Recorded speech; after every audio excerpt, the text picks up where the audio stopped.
Okay, from the title you probably noticed that I have a different video for you guys today. And there is nothing worse than reading front page on the newspaper and finding out that your favorite record store is closing after probably nearly 40 years in business. This is the Statesman Journal from Salem, Oregon. And this is a Ranch Records, and I didn't go to it very often, but it was a place that you could go to. It was very cool and hip, and they had a lot of interesting variety of stuff. If you go to most stores these days, you'll just find a couple of records here and there, like at the Walmarts and Targets, and the newest stuff, and then you'll find all kinds of things. When being in part of the local scene, they have lots of things like concert posters and lots of local music as well too. Some really neat stuff there.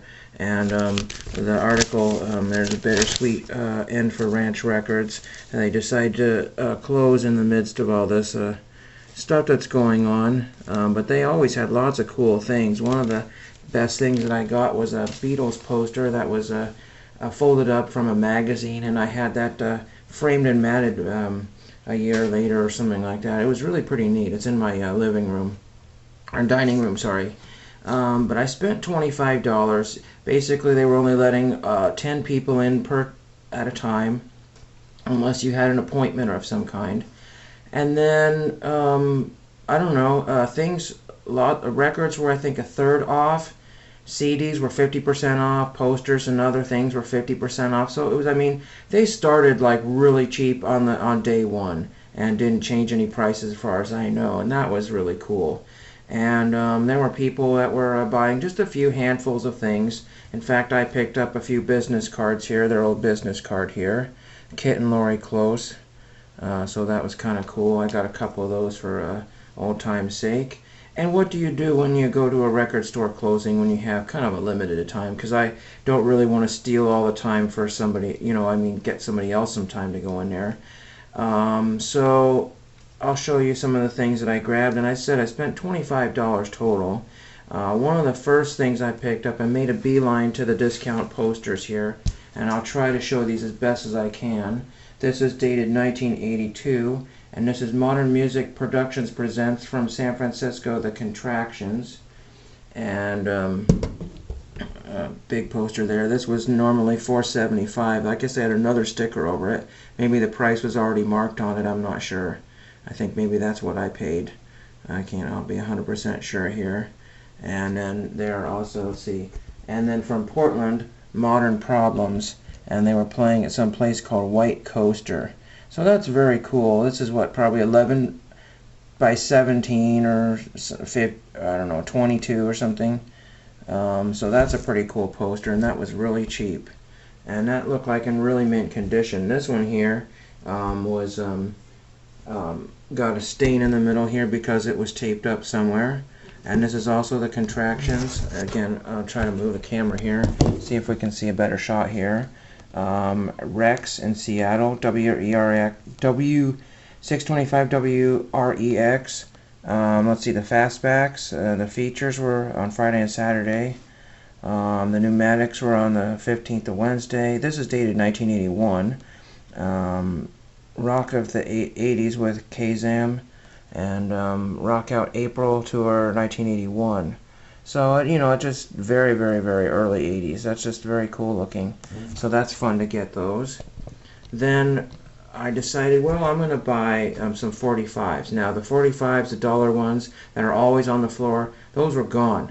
I don't know if they moved them, sold them to one person, or moved them out of the way for, the sale, because that would not be cool to have all the stuff on the floor that people are digging through these crates and tripping over stuff. But I did find some 45s at the counter, so I got some picture discs of Tony Basil, Nobody, and Thief on the Loose. This was $3.75, and I don't know if that was the price, but again, I paid $25. I was not going to complain whatever it was, because this will be the last chance, one of the last chances. They're going to be closing for about a month, I'm guessing, and who knows how long it'll take. There were lots of people that had a few posters, because they were known for their cool posters, and you can't get posters anywhere in town as far as I know. And this is Men Without Hats, Moonbeam picture cover. I don't think it's a picture disc.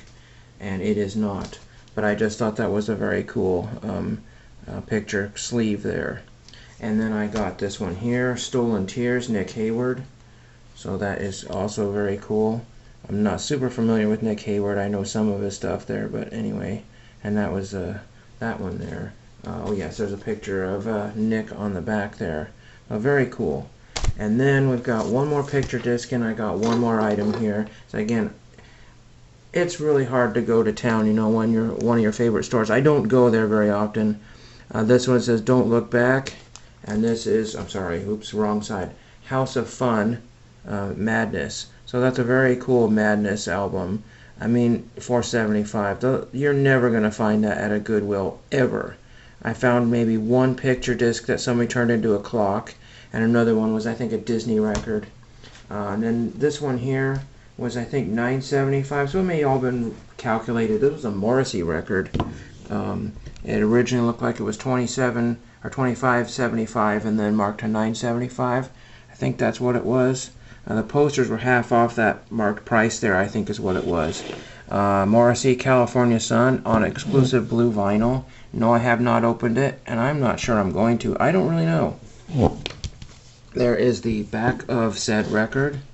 BMG, produced and recorded in Los Angeles, California, 2018. So that's pretty new, isn't it? Pretty cool. So they had new stuff, old stuff, used stuff. They had lots of, it said local stuff, local concert promoter that died a few years ago. They had a bunch of his collection, I think, that they sold, or he sold to them, and had all kinds of, you know,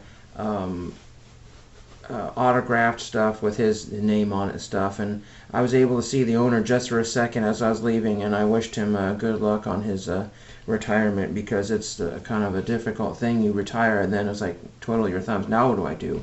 But I'm sure that I'll find something to do, and it's one less thing I'll be able to do in the Salem area here, because there's not really much in the way of fun here. But anyway, I had my brother and I had a little bit of fun reminiscing about the trips that we would take to Salem and go to all the little hot spots, you know, the little antique stores and places that are now more or less closed up anymore in the downtown area. And again, I'll just show you these again here really quickly here. And you can go online to their Facebook page for Ranch Records and read up about them if you wanted to. And I'll show you this one again here, Morrissey record. I was going to look for some Dinosaur Jr., but again, I forgot. In fact, you know who that is. Everybody keeps asking me who that old dude in the picture is. That is Jay Mascis from Dinosaur Jr., and I have mentioned that in the comments several times. So that's just a quick video for today. Hope you enjoyed that, and that was a fun little trip there. Only took 20 minutes to wait in line for the store. The day that they had opened, in that picture there, was about 5 days ago, for their sale. I mean, people had to wait hours to get in the store.